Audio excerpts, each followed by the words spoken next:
మక్కలకు మస్తు రేటు, క్వింటాల్కు 3000 దాకా ధర. మద్దతు ధర కంటే 7-800 ఎక్కువే.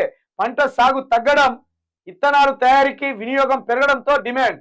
ఎప్పుడైతే వస్తు ఉత్పత్తి భారీ స్థాయిలో ఉండి కొనుగోలు చేసేటోళ్ళు తక్కువ స్థాయిలో ఉంటే అప్పుడు వస్తువు రేటు తగ్గుతుంది.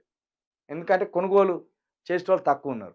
వస్తువు డిమాండ్ ఎక్కువగా ఉండి కొనేటోళ్ళు కూడా ఎక్కువగా ఉంటే, ఆ వస్తువులు తక్కువగా ఉంటే అప్పుడు రేటు పెరుగుతుంది. ఇప్పుడు మక్కల పరిస్థితికి అక్కడికే వచ్చింది. మక్కలకు రేట్ ఎందుకు పెరిగిందా అంటే దిగుబడి తక్కువ ఉన్నాయట, సాగు చేయడం కూడా తక్కువ ఉన్నాయట.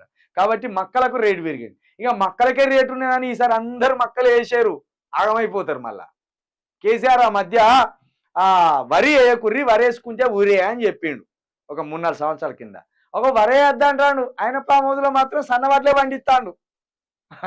అట్లా కూడా అదొక వ్యతిరేకమైన వార్తలు రాసేది. ఎందుకు చెప్పిండంటే ఇప్పటికే వరి ఎక్కువ అయిపోయింది, మీరు ఎక్కువ అందరు వరే పండించడం వల్ల మార్కెట్కి అందరు వరే పట్టుకొస్తారు, అప్పుడు ఆటోమేటిక్గా రేటు పడిపోతుంది. కాబట్టి వరే ఎక్కుర్రి, వరేస్తే ఉరే అంటే అప్పుడు అట్లా ఆయన మీద మొత్తం విద్వేషం వెలగక్కిండ్లు. ఇప్పుడు కూడా మక్కలకు మస్తు రేటు ఉన్నదని వెలుగు పేపర్ మాటలు నమ్మి చలో మక్కలు తీసుకుర్రి మొత్తం ఎయిర్రి అంటే అందరు మక్కలే తీసుకొని మళ్ళీ మార్కెట్కి వస్తే మార్కెట్లో రేట్ లేదంటారు. రేట్ లేదంటే మళ్ళీ అప్పుడు మీరే గుంజ పలుగుతారు.